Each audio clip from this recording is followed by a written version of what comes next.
Okay, welcome to Marxist-Humanist Initiative's talk today on supporting the resistance against Trumpism and against authoritarianism in Europe and everywhere in the world. No small topic. We have two speakers today from, where is he?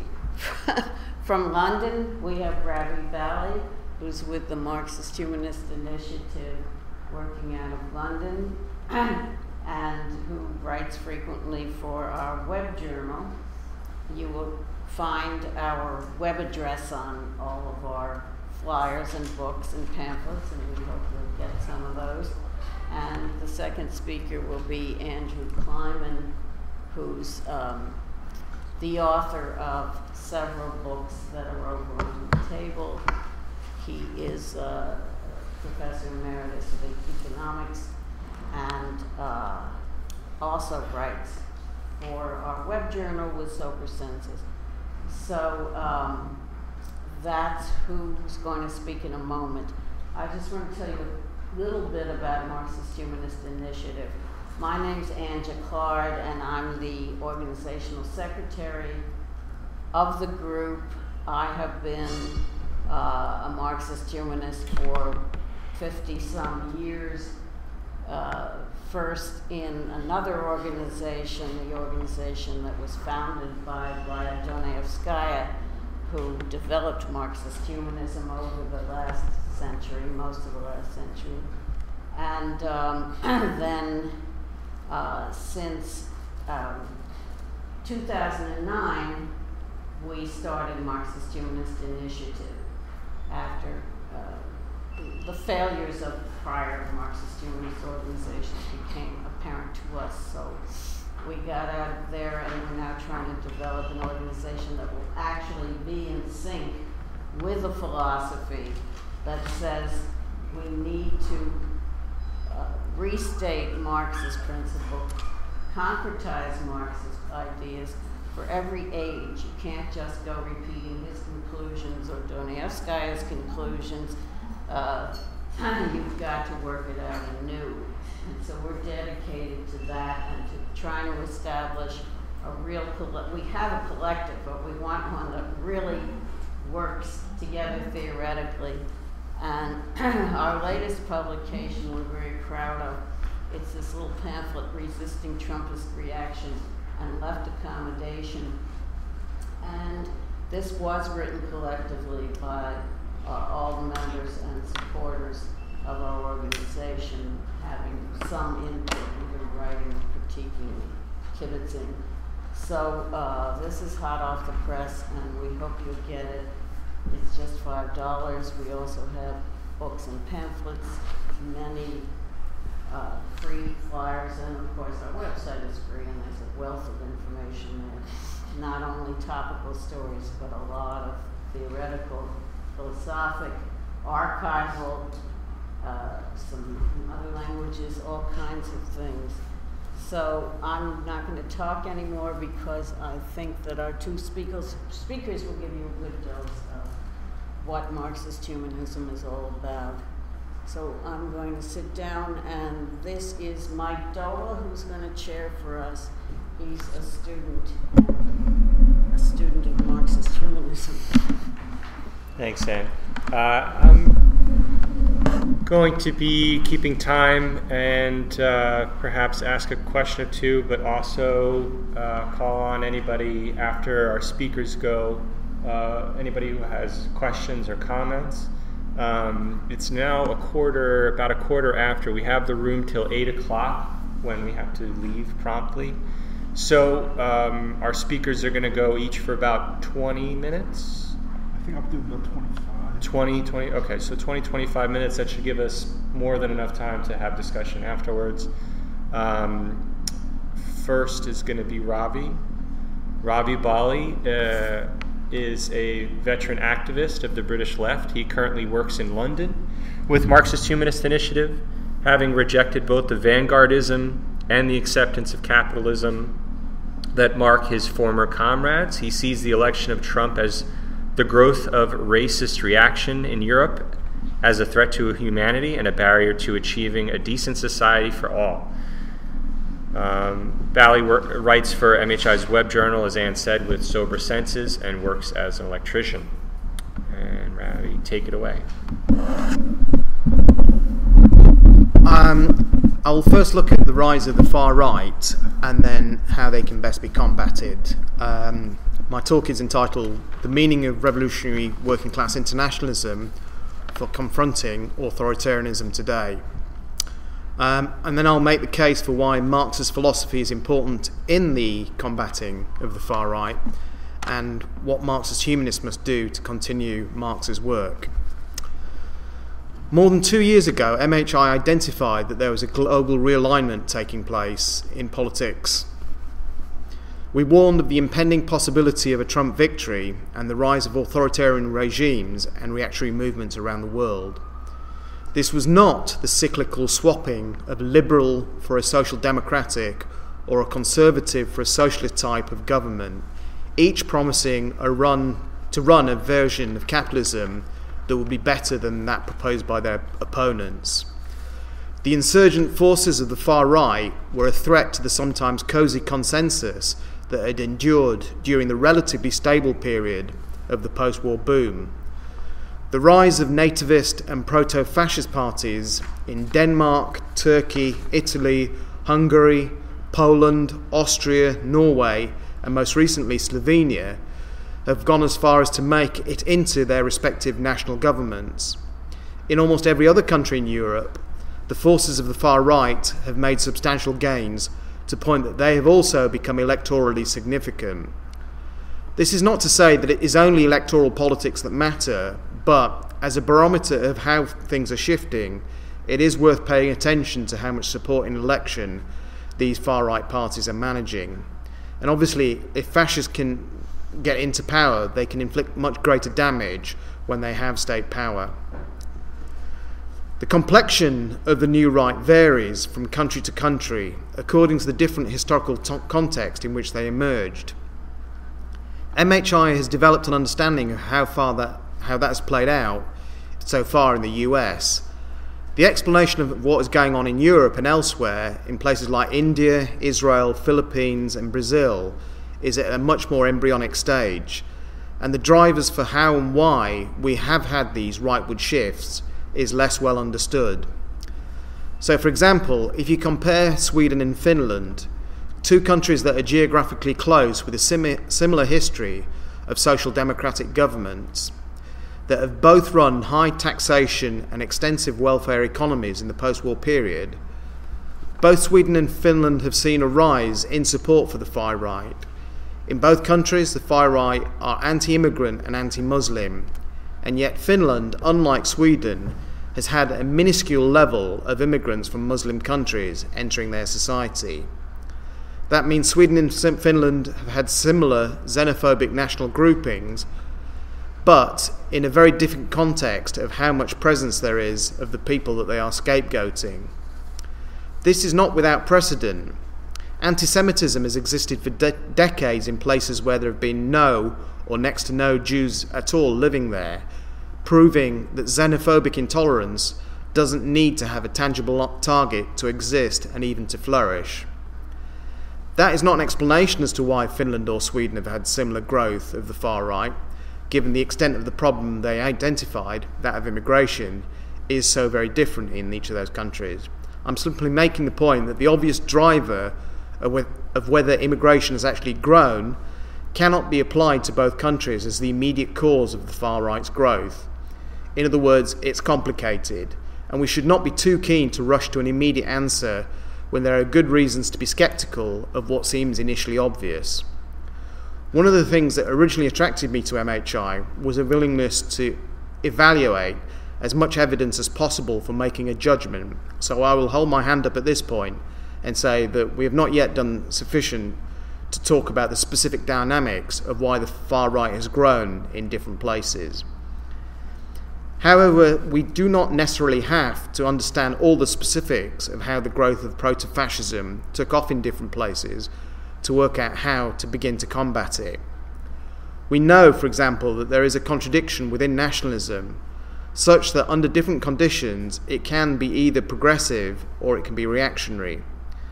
Nationalism can be largely progressive as an inspiration of people to achieve self-determination against an oppressive power, or nationalism can be expressive of an exclusionary, racialized, imperial outlook, justifying the domination or oppression of another people.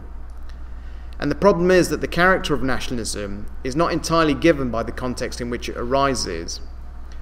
A progressive nationalism can mutate into a reactionary one. So, for example, there were Irish Republicans during the Second World War who, in their determination to get rid of Britain as an occupying power, were prepared to side with Nazi Germany, and indeed went further and themselves became fascists. Of course, there were left elements within the Republican struggle that completely rejected this, but this case shows that that nationalism, even within an independent struggle, if it's not kept on a firm path of freedom for all, but instead makes fatal compromises, can turn into its opposite. Another example is in the Palestine-Israel issue. There are those within the Palestinian struggle who go beyond the legitimate demand for their rights to be restored, as they are currently denied by the State of Israel. Some have degenerated into being anti-Semitic and wanting to see all Jews wiped out. The fact of the Palestinians having a progressive demand for their own national self-determination does not mean that we turn a blind eye to the expression of ideas that already contributed to one Holocaust in the last century. The expression of nationalism has to be examined in terms of the aspirations that inform it. When the aspirations have a liberatory content, we must support them, as with national freedom struggles that are actually fighting for freedom. However, when they are exclusionary or express hostility to other people on the basis of race or ethnicity, we have a duty to challenge them. And we have to be alert and prepared when you get a dialectical reversal, such that a progressive form of nationalism turns into a reactionary one. Nationalism is not simply nationalism. Its essential character has to be judged by what it aspires to, and also the methods used to achieve its goals. It is Marx's philosophy of revolution that assists us in being able to make these judgments. In our principles and bylaws, the MHI's principles and bylaws, which you'll find on the bookstall, on page 5 it states, "We support movements that are genuinely for national liberation, but we oppose reactionary trends that cloak themselves in anti-imperialist rhetoric, while actually promoting only an anti-US, anti-Western, or anti-modern agenda." By this criteria, that's the end of the quote. By this criteria, the Taliban, even though it fights Western interference in Afghanistan and Pakistan, does not represent a genuine liberation struggle. The Taliban has a backward, clerical, anti-modern, anti-women attitude that denies girls even the right to a school education. The Taliban famously shot a 15-year-old girl, Malala Yousafzai, for publicly advocating education for girls. Simply because the Taliban opposes the West does not give them a free pass for its reactionary treatment of women. There can be no hierarchy of rights such that national independence subordinates the struggle for other types of freedoms. The universalism of Marx's philosophy integrates all freedom struggles as being necessary for the liberation of all humanity. That does not mean we would accept Western domination of developing countries on the grounds that they are upholding human rights either, such as those for women. We would instead support the liberatory struggles of those who on the ground are struggling for a complete freedom. In order to oppose imperialism, we do not have to support a fake anti-imperialism that is incapable or unwilling to articulate freedom for all, or a fake humanism that professes concern for women while enforcing a domination from outside. There are genuine voices of people on the ground that aspire to complete freedom, and they are the ones that deserve our solidarity and support. It also means that we recognise imperialism in all its forms. Our enemy being our own ruling class does not make Putin's Russia or Xi's China our allies. These regimes are also against their own people. Revolutionary working class internationalism means identifying with those people in those countries against their own regimes who would deny their freedom. It is not the leaders of any government in the world who Marxist-Humanists show solidarity with, be it Venezuela, North Korea, Iran or Syria, because at the same time as opposing any threats to the people of those countries by our governments, such as threats of Trump to use nukes on North Korea or the actual bombing of Syria by the Western powers, we can make a distinction that these are things not to be supported. The character of revolutionary working class internationalism is that it is informed by an uncompromising struggle of freedom for all. It is not narrowly about class, but opposition, such as opposition to those with wealth and power. It is not sufficient to complete that struggle for human liberation on those narrow terms. A basic class instinct that recognises that capitalists and their political representatives do not share the same interests as us, who are compelled to work for them, is only one small component and is certainly not sufficient for complete liberation. A politics that appeals to people purely on the basis of class is too restrictive in trying to address people as economic producers.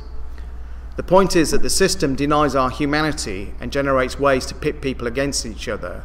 We must also fight for political rights for those who are denied them and demand equality for all. This is not because it is in practice possible to realise this equality while capitalism remains, but it is part of the basis that a new society on new foundations will be created. Opposing the explicit Nazis is relatively easy, but not unimportant. The defence of democratic norms against anyone who threatens them is also important and perhaps not so obvious to those who support revolution. The issue of free and fair elections is important, as is having a system of government that expresses the will of the people, rather than the gerrymandered system of electoral colleges. In that respect, the alleged interference of Russia in the elections of the USA, if and when proved, would not be acceptable. To point to previous US interference in the democratic process of other countries is not a justification for accepting Russian hacking of the US election process more recently. We can condemn US imperialism of the past in Nicaragua or Cuba and oppose their double standards in their dealings with other countries, but that does not mean that a defence of democracy within the US or the UK or any other imperial power is not also important to uphold. Democracy has to be defended as a principle, and we should be unrelenting in criticism of those who would deny it to others. The challenge to liberalism cannot be done in an opportunistic and unprincipled way. That allows figures like Trump or Putin to ride through and upon the discontent with the system to make things even worse. A narrow anti-fascism only deals with the most obvious expression of a degenerate capitalism. To move to complete liberation that would prevent the resurgence of the far right permanently, we need to do much more. We need a thoroughgoing revolutionary humanism, such as Marxist-Humanism or Marxist-Humanism as developed by Raya, which is just a modern form of expressing revolutionary working class internationalism. These are not different things, just different expressions and different developments of the same thing.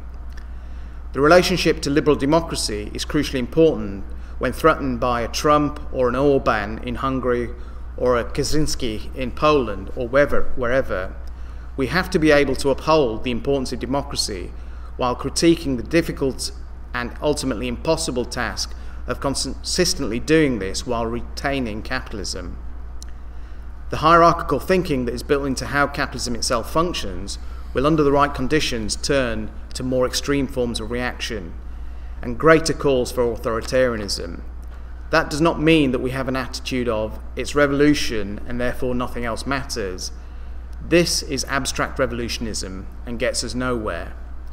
Democracy is important when xenophobic, anti-democratic forces threaten it.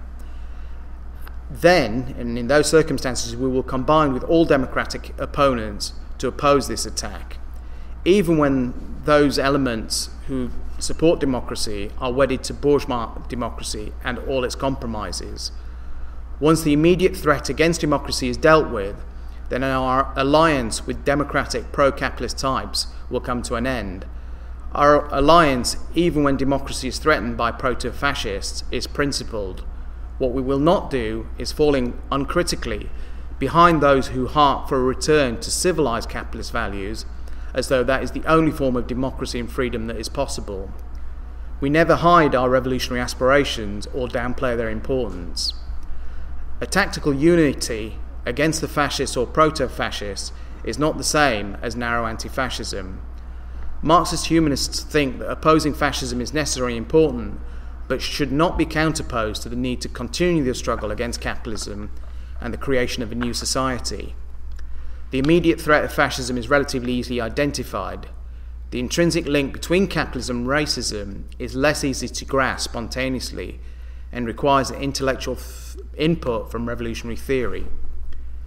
Theory is also important to be able to consistently develop towards overcoming the conditions that deny us complete freedom. This is not about theory having all the answers as to precisely what should be done already fully worked out. Rather, it is a recognition that theory allows us to identify when a movement contains a revolutionary aspiration for complete freedom. This is an intellectual projection of where the ideas that inform a movement would lead us to if carried to their conclusions. So opposing a particular authoritarian leader or party is not the same thing as imbuing a struggle for freedom with a liberatory philosophy for complete freedom. Getting rid of Trump is not the same thing as dealing with the reactionary wave that delivered him to power. A revolutionary philosophy as developed by Marx for his own time would for today need to be tied to the freedom movements of our time, as well as the structural barriers that Marx identified in his work as things to be overcome. To be against capitalism is not the same as being opposed to finance capital or bankers or a particular kind of political regime. Our critique of capitalism has to be systemic and recognise that it's not the fault of any individual or group of individuals, but is instead the alienating system of production that organises our lives. The anti-neoliberal left, who redefine the problem of being one of who is in charge, are much too shallow in their critique. To understand how to overcome capitalism means that the revolutionary struggle must be informed by Marxist philosophy, especially how he expressed it in Capital. Our philosophy of revolution has to be total in character, not totalitarian, by being for a total freedom for all. The spontaneous movements for freedom do not operate in a vacuum. The idea that those struggling for freedom work with, we either allow them to develop to fruition or be stopped dead when they hit a roadblock that they have not anticipated, or be diverted when they do not know how to proceed to full freedom. To allow freedom struggles to self-develop and realise their potential requires the thoughts of what the new society are, and they must be coherent, and the movements must give space and recognition to all other freedom struggles such that they can combine and revolutionise the way that our society is organised to build new types of human relationships. This total movement for freedom is not easy to sustain in conditions where reactionary forces of the far right threaten our existence, but I would suggest that in a clash of fundamental ideas, our revolutionary humanism will have greater appeal than the atavism and appeal to blood and soil that characterise the far right. We need the democratic space to be able to put forward our revolutionary alternative. If we cannot even do that, we are finished before we even get started. Thank you.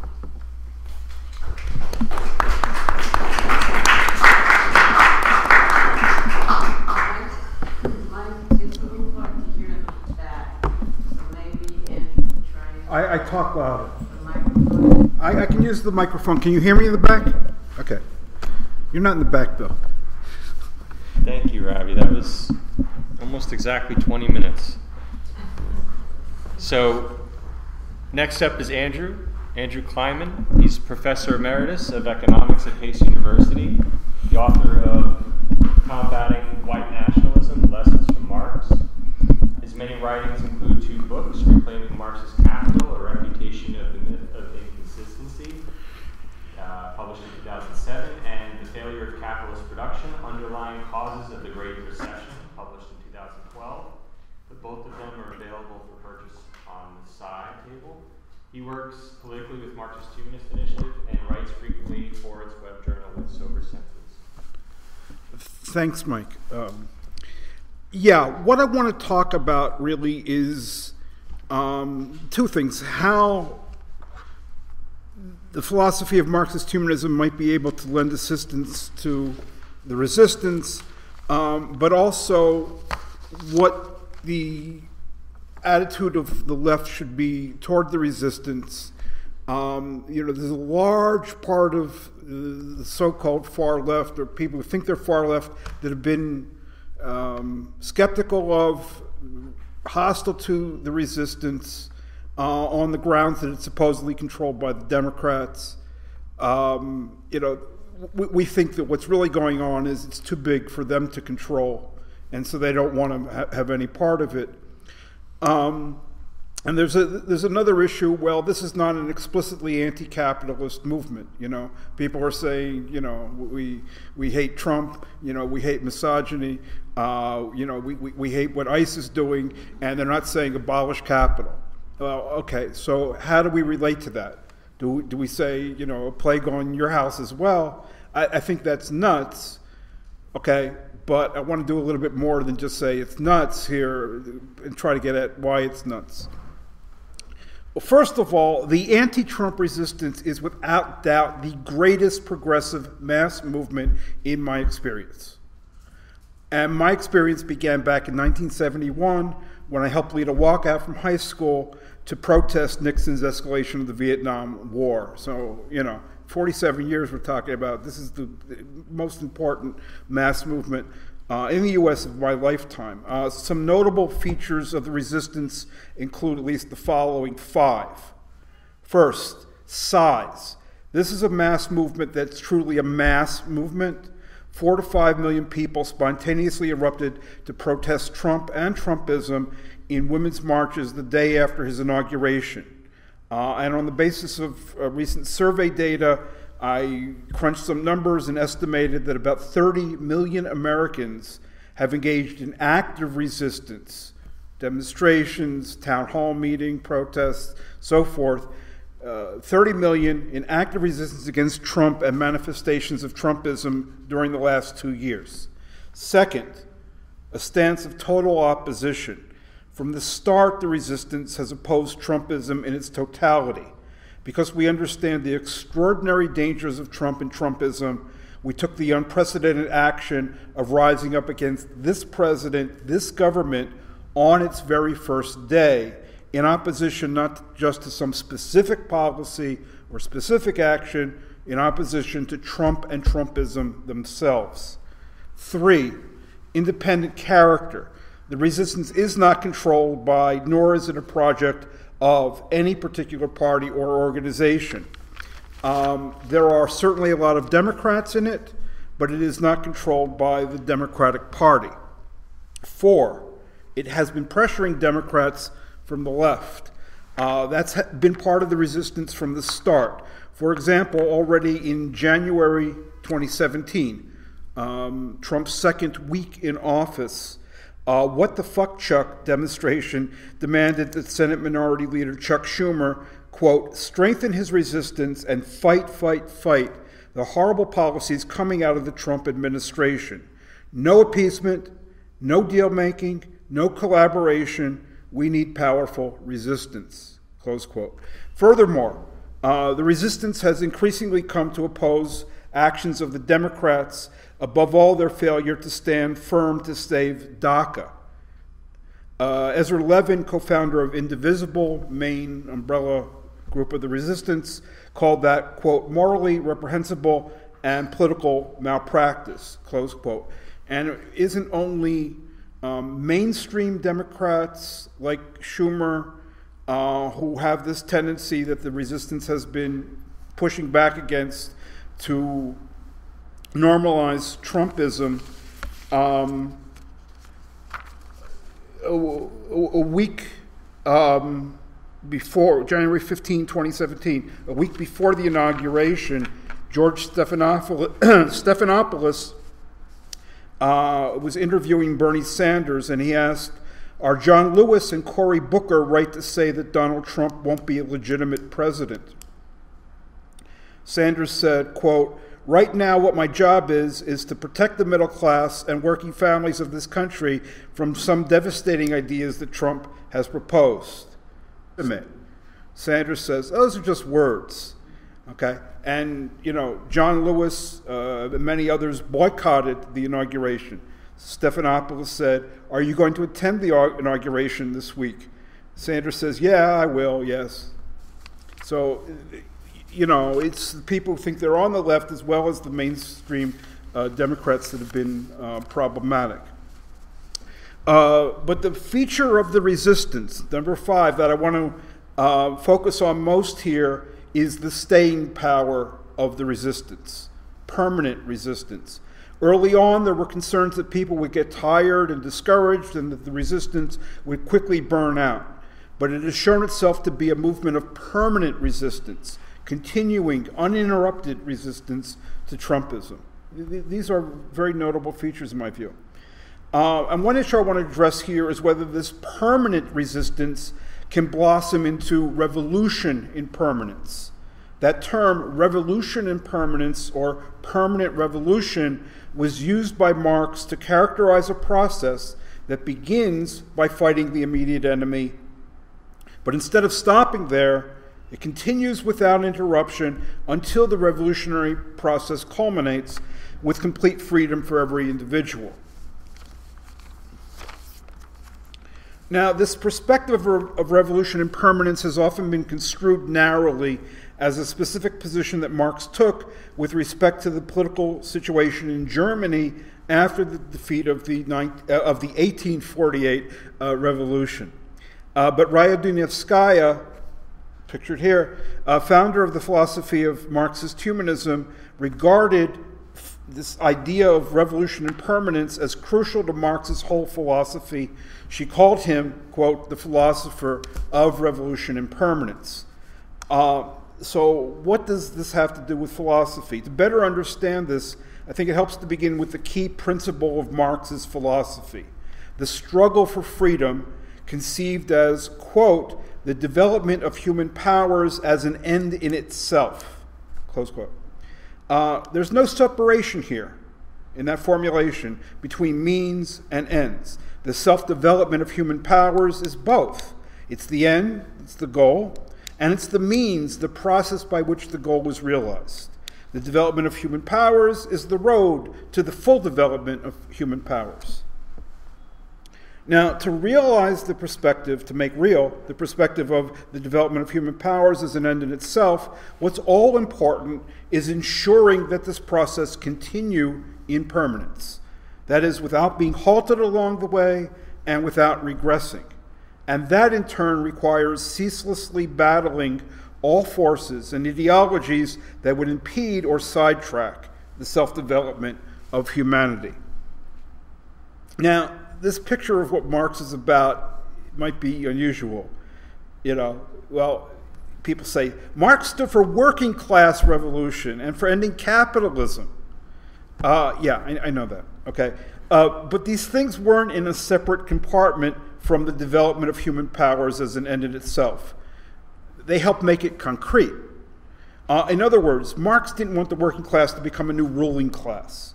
And he didn't want a mere change in who owns property or redistribution of income.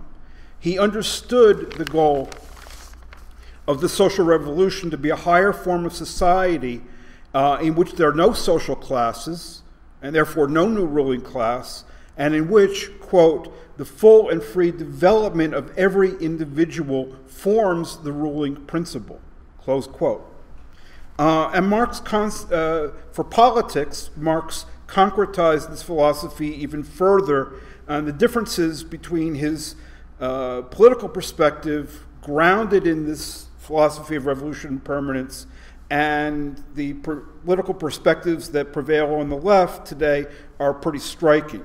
The overall orientation of the anti-neoliberal left can be called left first, kind of like Trump's America first.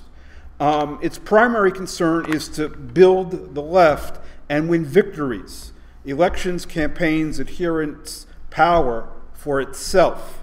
Accordingly, it regards common people as a constituency to win over in its quest for political power, and it seemingly has no compunction about winning them over by, quote, meeting them where they are at.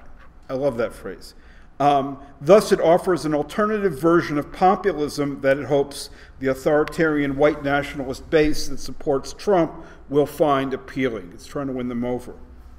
Now, in contrast, Marx stood for independent, emancipatory, internationalist self-activity of the working class. There's a lot of stuff. Let me try to break it down. Independent self-activity. Marx championed what he called the independent movement of the workers. And that's a direct consequence of his focus on the self-development of each individual, as the means as well as the end.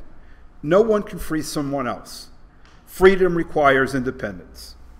And when Marx said, independent movement of the workers, he meant independent literally, and he meant of the workers literally. He wasn't referring to some organization or party that claims to represent workers or their interests. Okay? Let's talk about the actual movement of actual workers. Secondly, emancipatory. Marx supported the workers' independent movement as a necessary means to overcome class society. Okay? It was not an end in itself. And he certainly didn't regard the workers' movement as a means to further the interests of the left. He was not a left-first kind of guy. Thirdly, internationalism. Marx recognized the importance of solidarity across international borders. He also staunchly opposed all forms of nationalism that strengthened working people's identification with the ruling classes of their nation, since that's antithetical to their independent emancipatory self-activity. Okay, so largely because of his concern for liberating workers from their identification with their ruling classes and for international solidarity, Marx supported victory for the North in the U.S. Civil War, and he supported Irish independence from English rule. And in his view, ending slavery in the U.S. and English rule over Ireland, that wasn't only good for, black slaves in the U.S. and Irish people, it was good for white people in America, white workers, and English working people as well.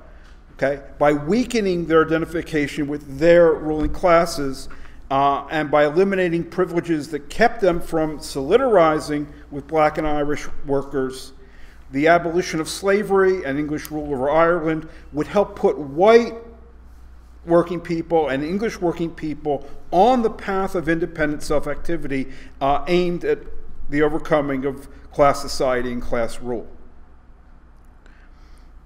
Okay, so what I want to do now is address what we can do with this philosophy, how it can assist the resistance. By assist the resistance, I don't mean only being part of the resistance. I mean that, but I don't mean only that. And I certainly don't mean by assisting the resistance, preaching to it to adopt our aims instead of its own aims, or trying to lead it, or trying to control it.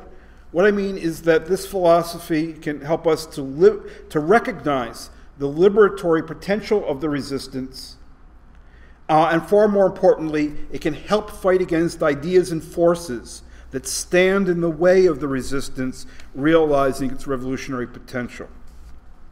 In my view, it's totally wrong to preach to the resistance, as much of the anti-neoliberal left likes to do, that it's not good enough to be against Trump. The movement must be for something, by which they mean before their social democratic nostrums. I think that's totally wrong, apart from the social democratic nostrums, which I think are totally wrong. But the idea that you have to be for something like that is totally wrong, because ending Trumpism is a necessary condition for forward movement in the U.S. We won't have social progress as long as Trump remains in power. And down the road, we quite likely won't even have liberal democracy in the U.S. So ending Trump's reign has to be the key immediate goal, and we cannot let it be subsumed under some other agenda. Okay, but getting rid of Trump is only the beginning, and that's where the perspective of revolution in permanence, continuing uninterrupted revolution, comes in.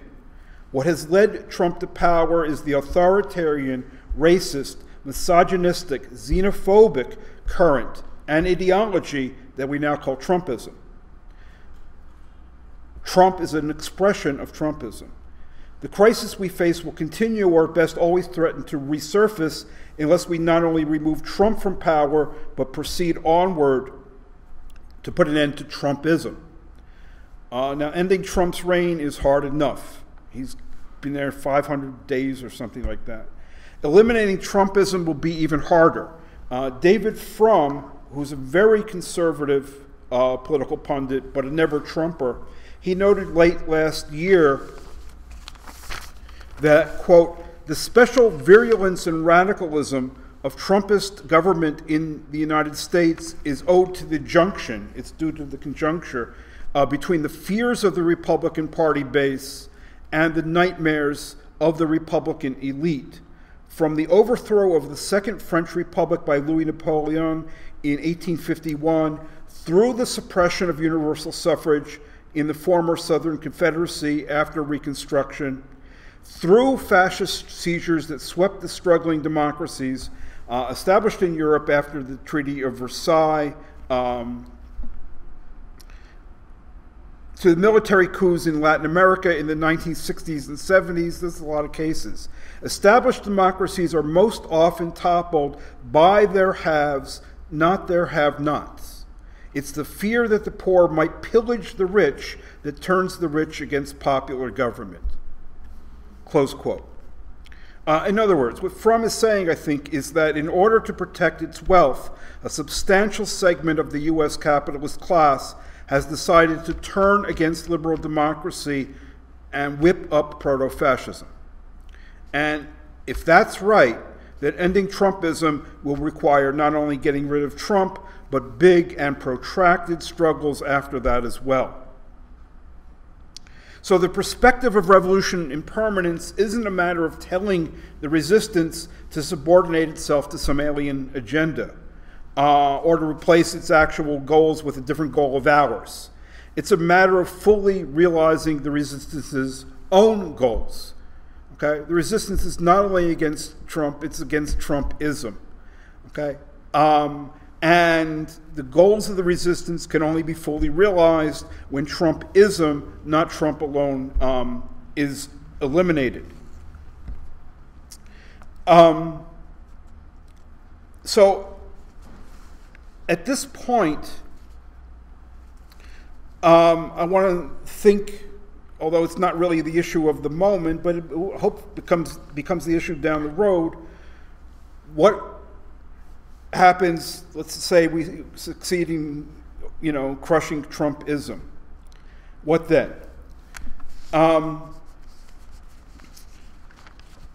As a Marxist-Humanist, I of course think that we need a thoroughgoing social revolution that puts an end to capitalism and ushers in a free society without classes, without the production of value, without money, and so forth.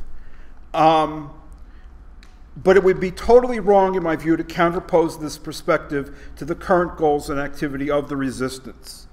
In the first place, as I said, there won't be any social progress as long as Trump remains in power. Furthermore, just as getting rid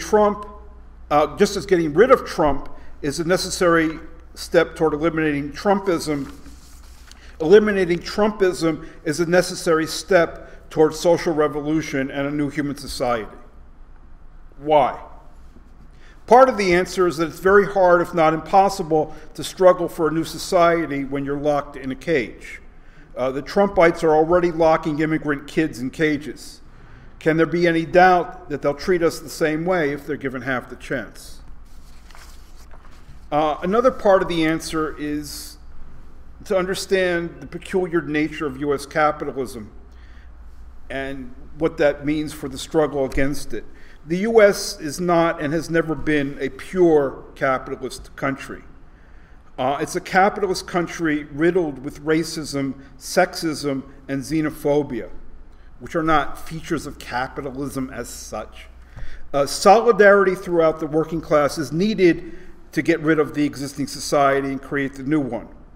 But in a country in which women make up half of the working class and non-Hispanic whites are only 60% of the working class, racism, sexism, and xenophobia are the key barriers to the needed solidarity among working people.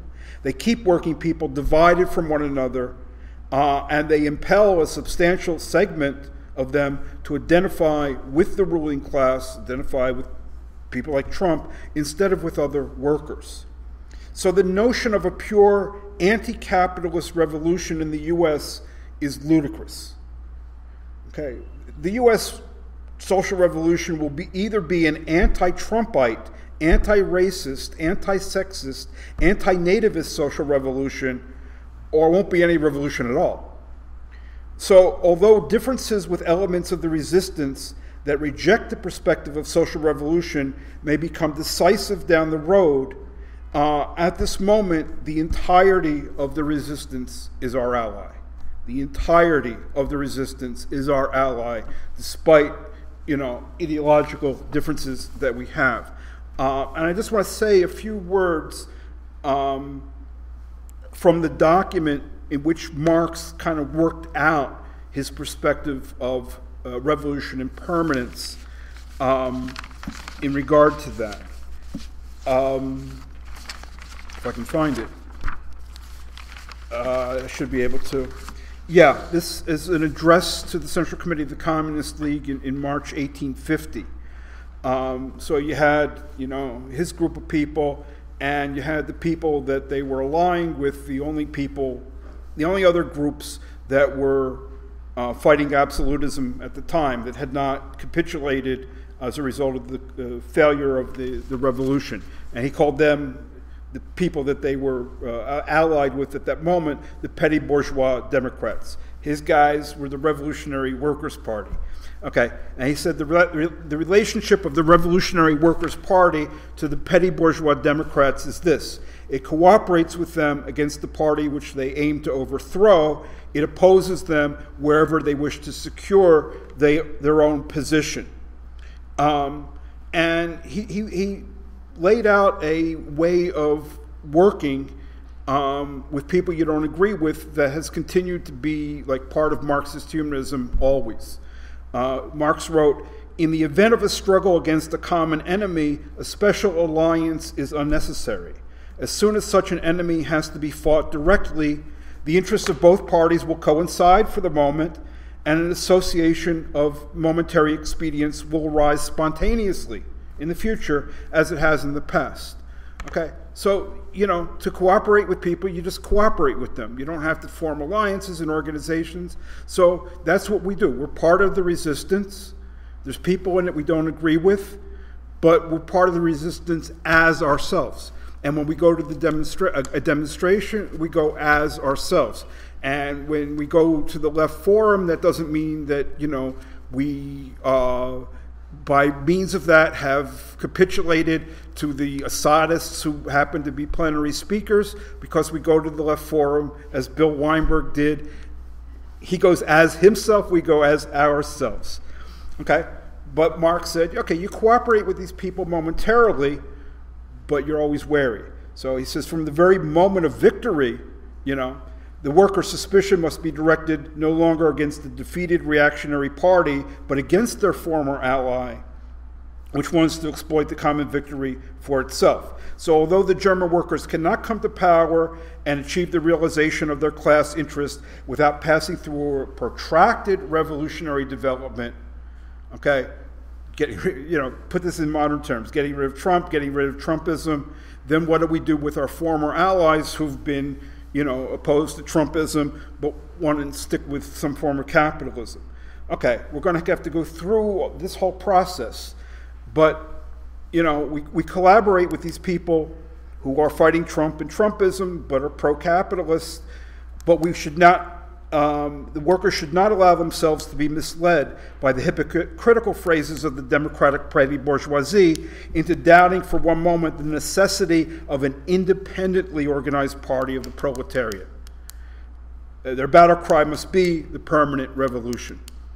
It's a bit hard to understand this today because the term party means something very different to us, you know, an electoral party or something than it did to Marx. They didn't have that kind of thing. Okay, so I want to wrap up so we can get to the discussion. I want to summarize. Here's how I think Marx's philosophy of revolution can assist the resistance.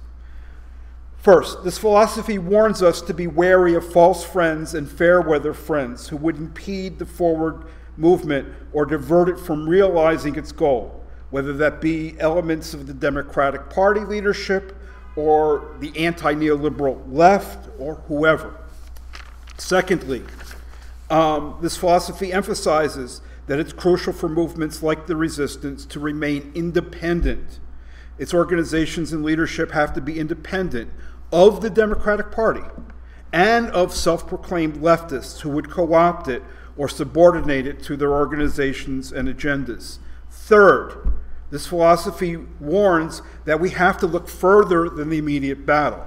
Many battles lie ahead, and we have to keep our we have to keep our eyes on the prize, opposing and overcoming all forces and all ideologies that stand in the way of human self-development, again and again and again, overcome, until at last we achieve a new society in which the free development of each is the condition for the free development of all.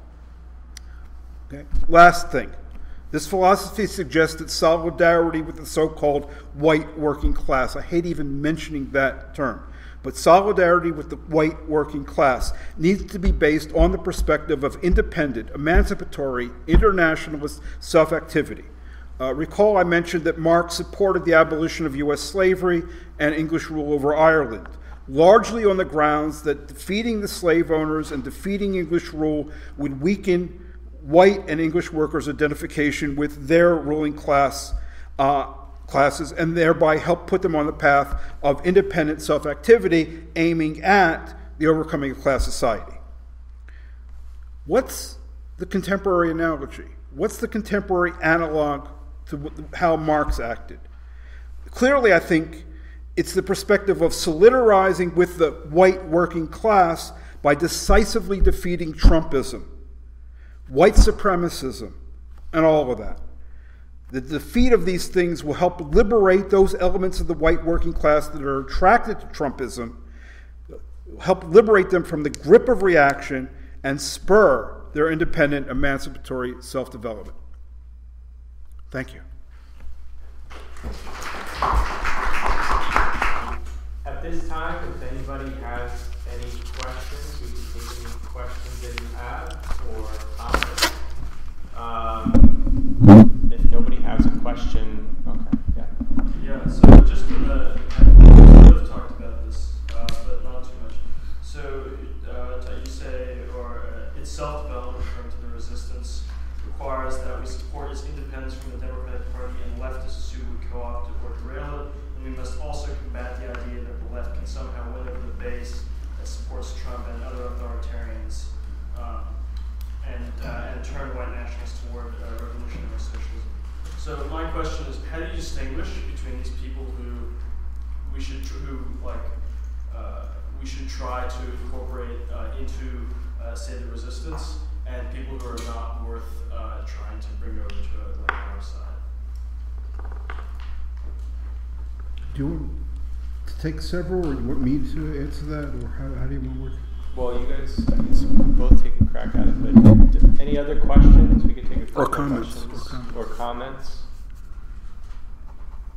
I have a comment, which is it's a lot more democratic to answer the questions one at a time. Bill's methodology is Bill is afraid that people will speakers can mix and match and juggle and avoid answering questions if they get a lot of material to play with. So, first of all, I don't think we have to kind of like recruit people into the resistance and organize them and convince them.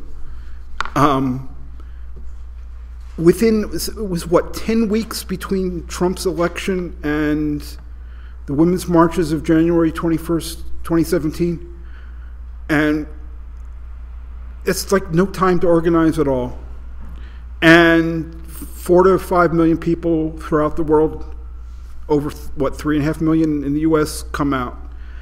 And as I mentioned, since then, it looks like there's been about 30 million people in the last couple of years involved in fighting Trump and manifestations of Trumpism. So this would be an issue. It's theoretically you're posing an interesting issue, but is it a live issue right now that there are people who we have to convince to join with the resistance? I think maybe on the left, certain people are swayed by the arguments of the anti-neoliberal left, or swayed by various things. They're getting confused, and we should have that kind of dialogue with them. But if the issue is like racism and xenophobia, misogyny, these things run very deep. We had that discussion at the Left Forum over the weekend.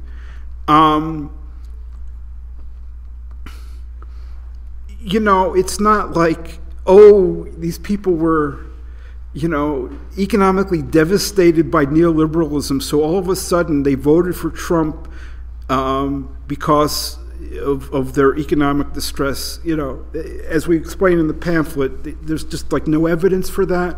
Rather, what happened is Trump was able to weaponize and trigger a pre-existing condition, of xenophobia, racism, misogyny, and so forth.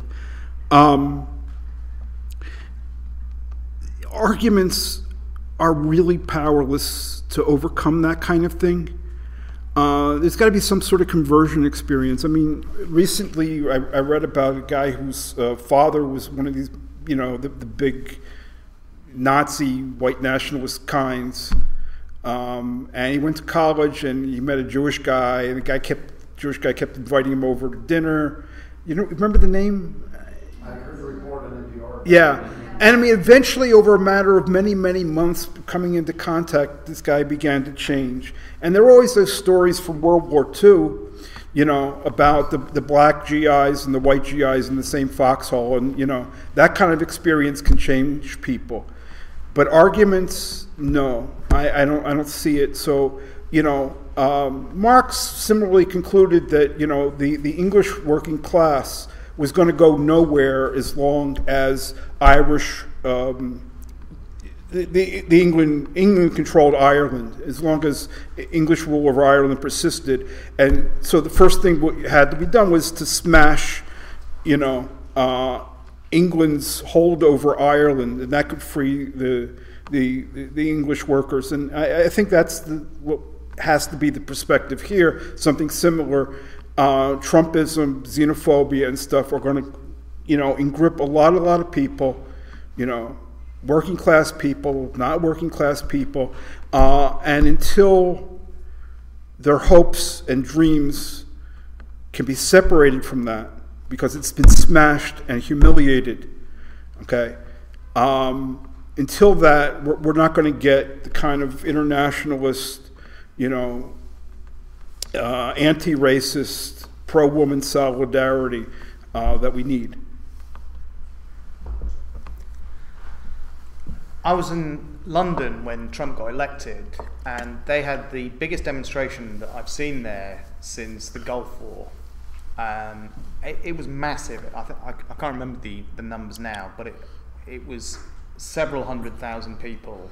I think it may have even been a quarter of a million. I can't remember the exact numbers, but it was huge.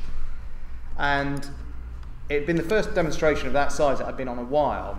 And I having been in a vanguard organisation previously, my approach to it was to go up to the station because we were saying something interesting. That wasn't my intent this time. I was just trying to find out why people were there. And it was obvious. People just looked at me and said, well, is it not obvious? Like, Trump's a monster. Everything that he stands for is what I'm against. And you heard that time and time again from both men and women saying that on everything that Trump has done, he represents everything that is kind of sinister and backward and everything that we would have wanted to have moved away from in a civilized society. And young people in particular were just like, well, I can't believe that this would be happening. What are there's a slight sort of, what are the Americans thinking in electing this guy? But there was a disbelief that in this day and age something like this could happen. And I think that spontaneous rejection of everything that Trump stands for is something that informs millions of people across the world, and that kind of spontaneous rejection of that is what is the positive kernel in that you don't need to lead people to that conclusion. What needs to happen is, well, where do we go from here? What is it that we're trying to achieve, and what would this movement that rejects all of that need to do to try and undo that and move in a direction that there is already the impulse towards? And that's more about realising the aims of the resistance, as Andrew was talking about. It's not about trying to get them into it in the first place.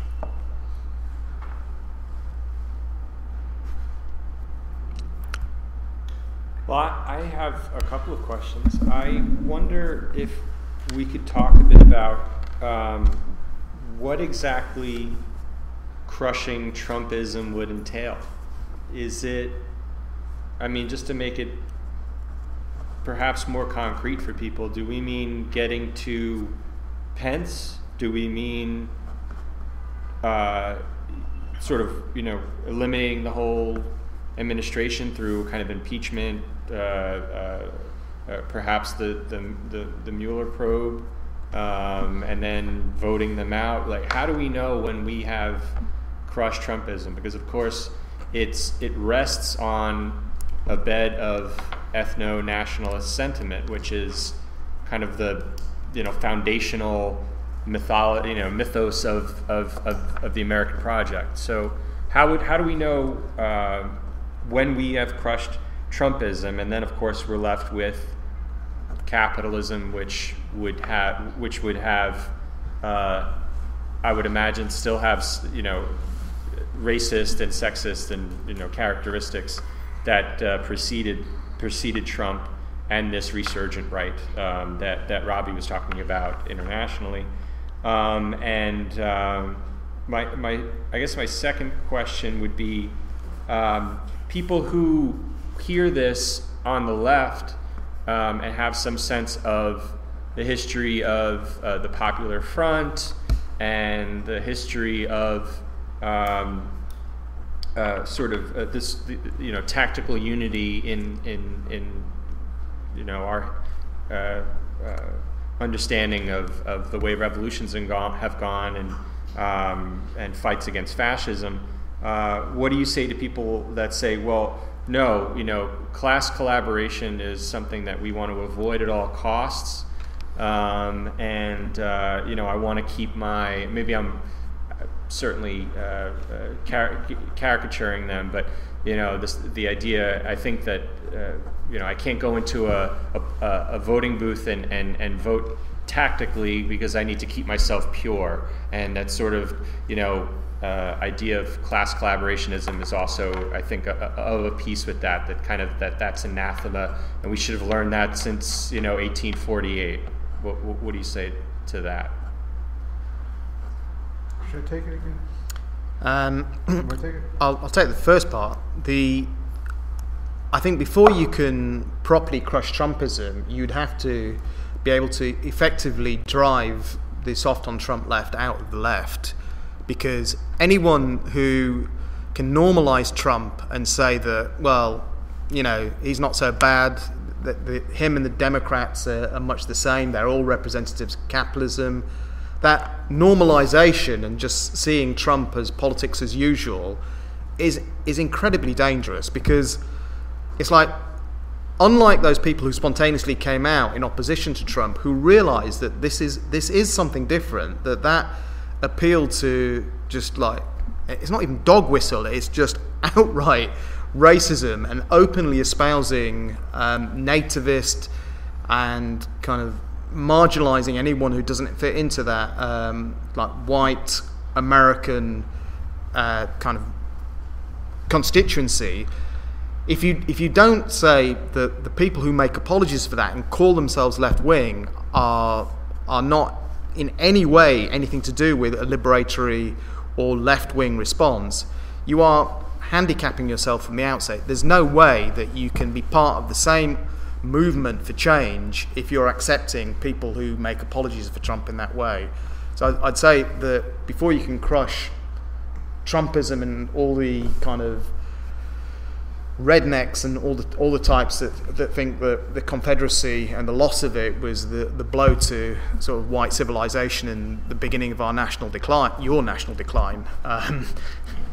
Those types of people will not be challenged until those who call themselves left are driven out of it, and I think that is the order in which you have to approach things.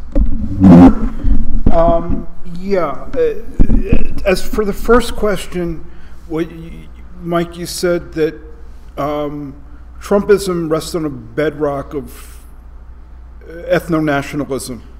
So what I meant by getting rid of Trumpism is getting rid of that ethno-nationalism, not by changing hearts and minds. I mean, that happens gradually and so forth.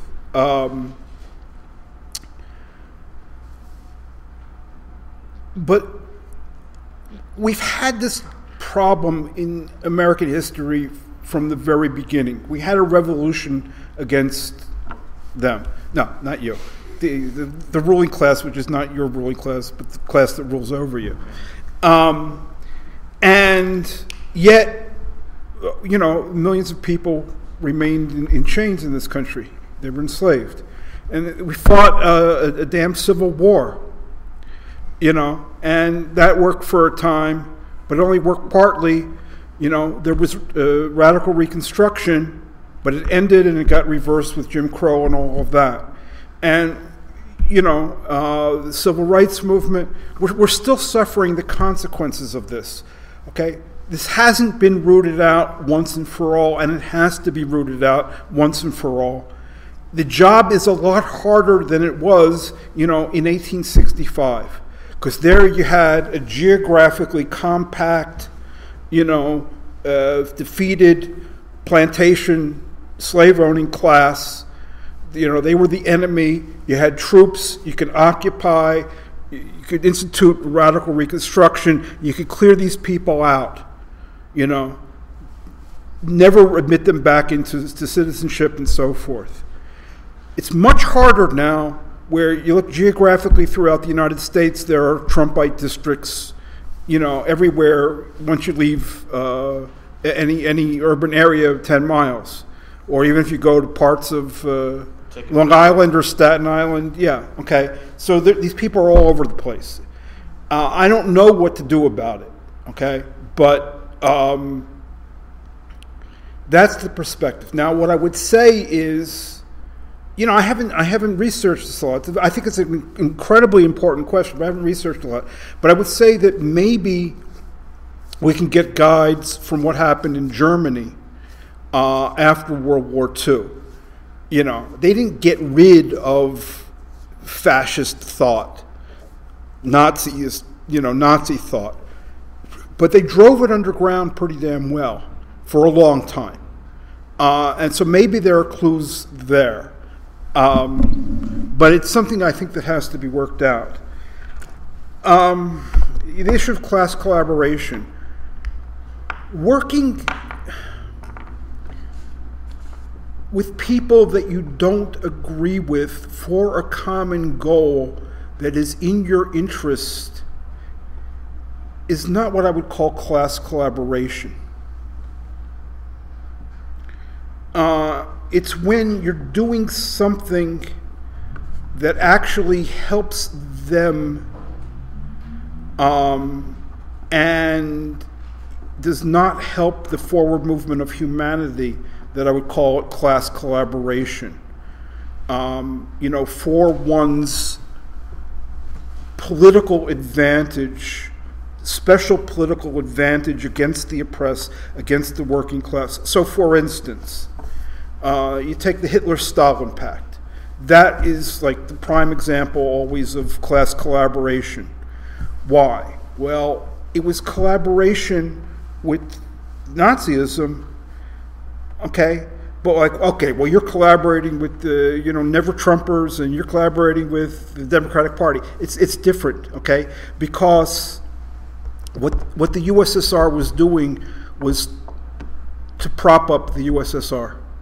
Okay, it was not in the interest of humanity. That action was not in the interest of humanity. So always the issue is, you know, what is in the interest of the regular people, the working masses, the people struggling for freedom. That is always where we have to have our orientation. And it's very hard when you don't have this perspective that I was trying to lay out of Marx, where you're basing yourself on the independent self-activity, you know, of the masses of people. Everything takes a different cast. You know, when you begin to say, well, what's good for the left? What's good for the USSR? We cannot allow the USSR to substitute for working, struggling humanity, okay? And that's, if you don't have that perspective in mind, all of these issues of class collaboration get turned around and you're in this like strange house of mirrors. Just on this issue of voting, voting is not collaboration, it's not even supporting, right? You can go in a voting booth and vote for somebody that you don't support at all just because, hey, you know, we want to make sure that we don't get something far, far worse like Donald Trump. But we had a panel at the Left Forum this past weekend where, you know, we and other people were saying, look, in battleground states, do what it takes, you know, to defeat Trump. Even vote for Clinton, you know, or Evan McMullen if need be.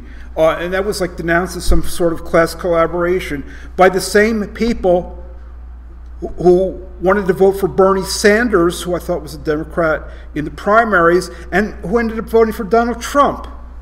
And they admitted that, and we have it on tape. And this person will produce the tape, and we're going to put it online. Okay?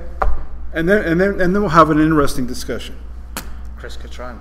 Chris Catrone, and all of Platypus, I think, probably went the same way. Yes, in the back. I just have a quick question, or sort of follow-up.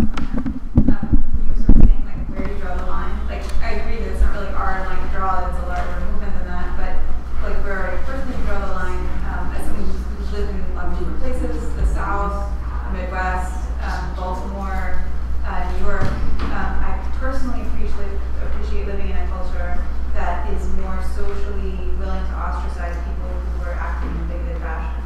And I don't think that any particular place I've lived is like above the fray on that. I mean, right now I'm in a city that's got a real crisis in terms of public school system being segregated, right? So clearly there's no perfect situation, but just being like a woman navigating like workspaces and things like life in general, I appreciate living somewhere where people are ostracized for being, for example, sexist, because it just makes me have more personal freedom. So I agree that it's difficult to change people's minds, but I do think that like when you're trying to navigate who am I going to have as a political ally, even if I don't fully agree with them, that you could draw the line at outright bigotry.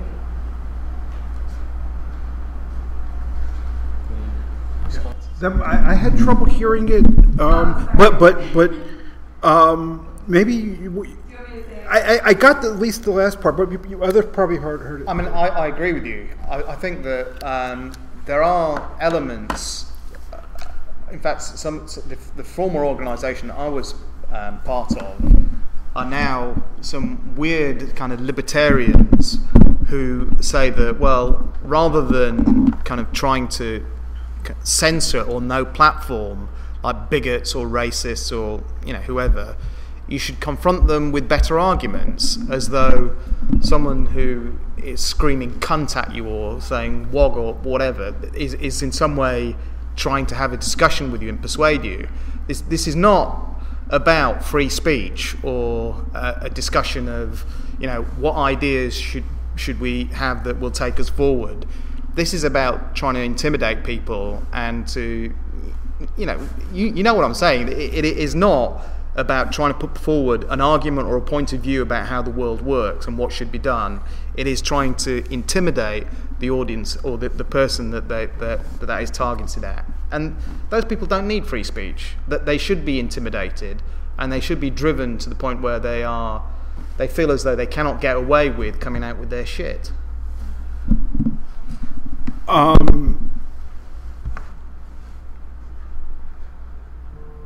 don't totally agree, but I don't want to get into that because it's a long discussion about the conditions under which speech is speech and when it is actually harassment and a threat.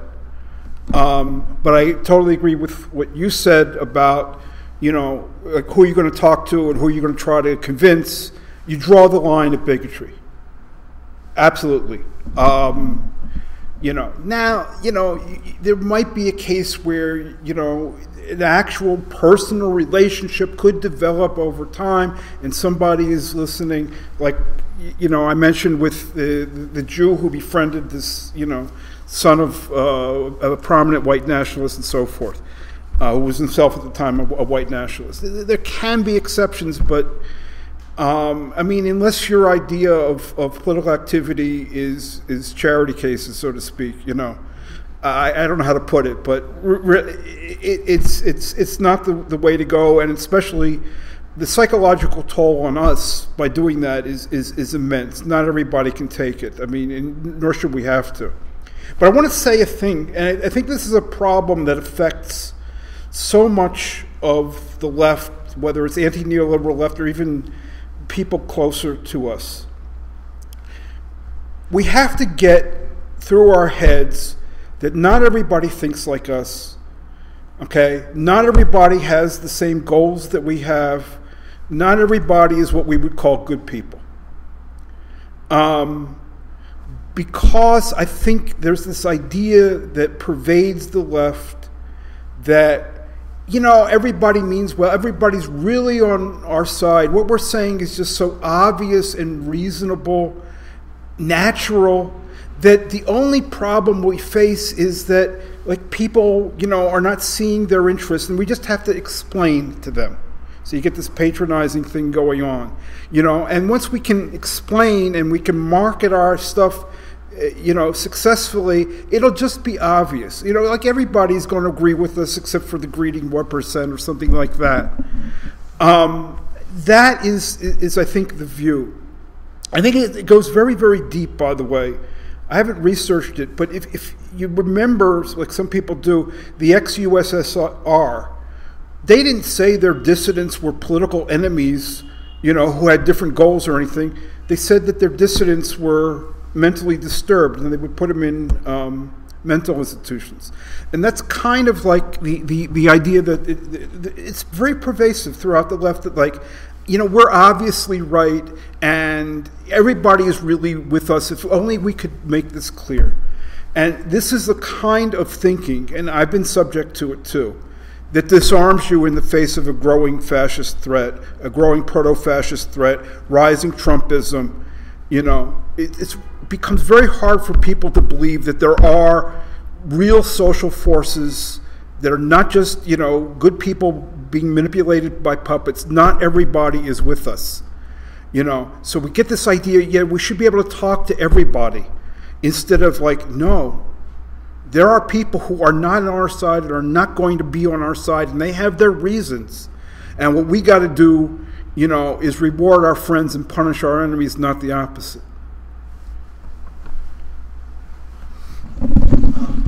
So, Ravi, you mentioned lack of correlation between rising xenophobia and actual immigration rates, for example, in Sweden. And I think you could say the same thing here, at least with refugees. So what does, and I know you were also hesitant to kind of give a complete answer, but what does explain the rise? Because another narrative, and this is one that MHI explicitly and vehemently opposes, is that has something to do with, this surface level critique of neoliberalism.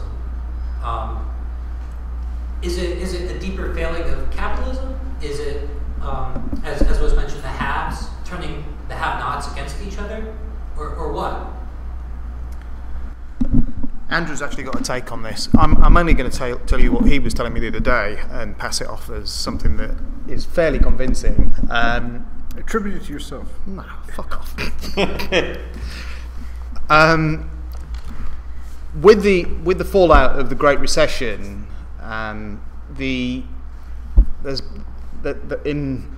America, but it's also true of the UK. There's a lot of people who would have gone into professional jobs in the media and into politics or education, who those openings aren't really there in the same way.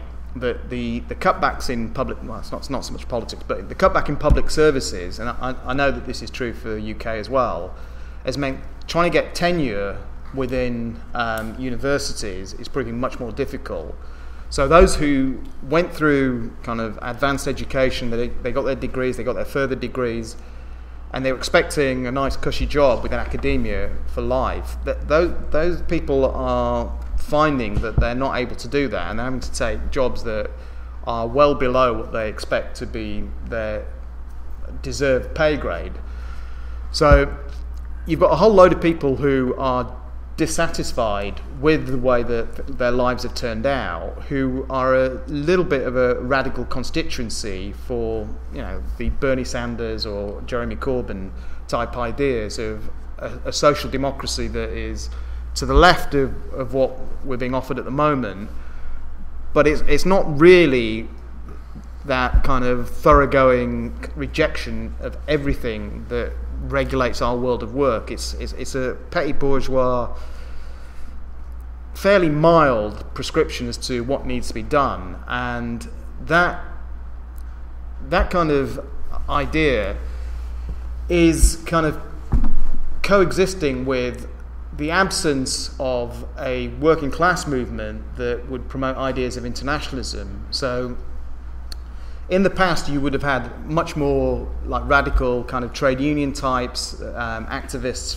on the left, who would be advancing ideas of integration and liberal reforms alongside the types who were arguing that immigrants are not the issue, and the liberal types who were talking about integration and the American melting pot or British multiculturalism.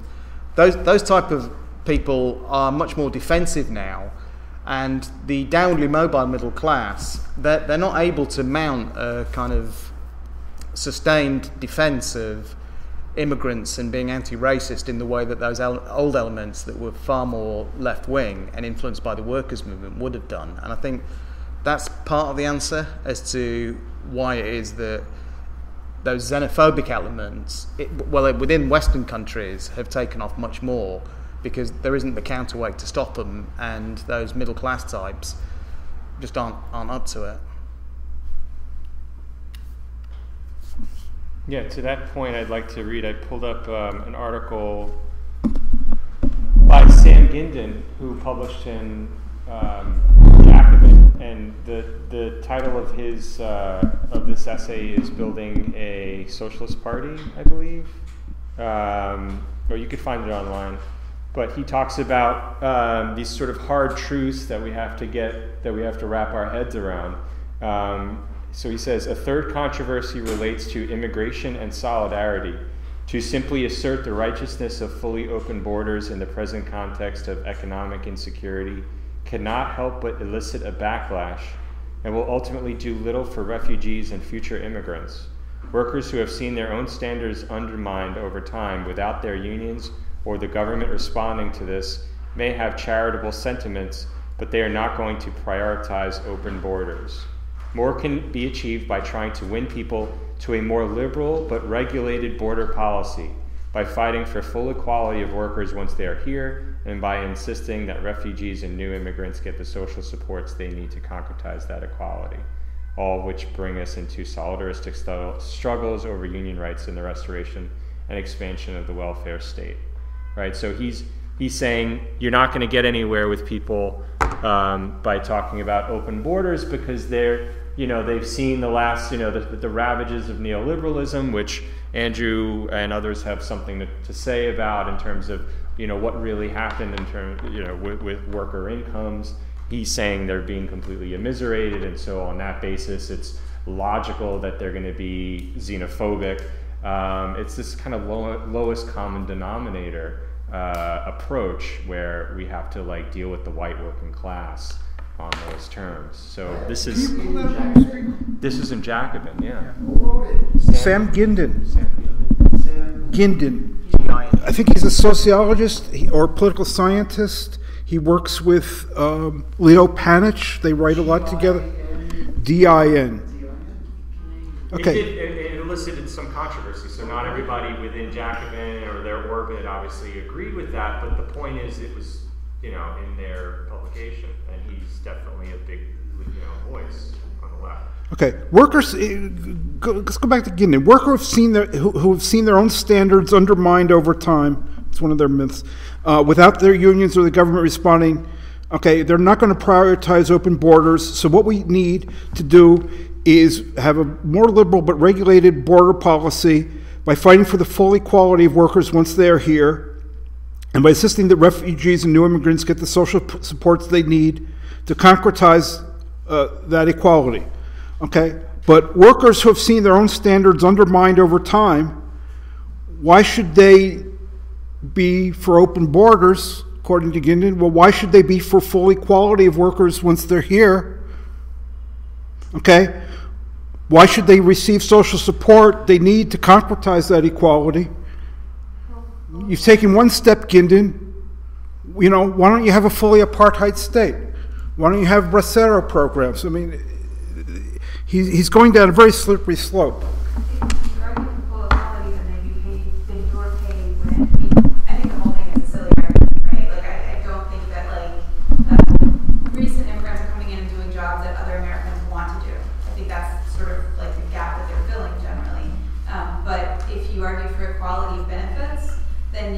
The argument that illegal immigrants are coming in and driving down wages because they can work for less than minimum or those kinds of things would evaporate. But I don't know if that matters, because I think a lot of these things aren't operating on logic. Like you were saying earlier, that there's not necessarily even any correlation between the number of immigrants coming in and anti-immigrant sentiment. I think oftentimes this stuff is just scapegoating. There's not a rationale to it. So maybe you can't have we'll have this rational fix to our immigration policy, and then people will come around to our side. Absolutely. And just on the other side of that, importing skilled workers is not they're getting paid less. It's still expensive to have them, take the interview, pay for them to travel over and move here. It really is an issue about exploiting people's views of unskilled workers or less skilled workers. From the floor? Yeah, I heard the word apartheid, and today I saw in the Time magazine of this month, they have an issue on drones. So the issue is that they have an aerial photograph of I think it's northwest Johannesburg, and there you can see now the affluent middle class neighborhoods with a nice roofed tile roof homes, and right next to it, I don't know if there's a divide and with there's a cliff or a hill, and a shanty town for newly arrived immigrants from other African countries. Now this is the regime that destroyed apartheid, and you see the same pattern developing right there. So I don't know. I think the labels that were used do not easily describe. It's not like the mechanisms that leads to this perpetual brutalization of the marginal. I don't think they have changed, and I think that they're applied similarly across borders. So for me, the question is the disenfranchised immigrant or refugee or whatever process he gets displaced. The root cause of that is that he has been brutalized as a native in his native land, right? And either by extraction, the campesinos from Mexico and NAFTA, and to me this looks like that we're one vicious circle, and we're being the open border people are the spokespeople of the elites.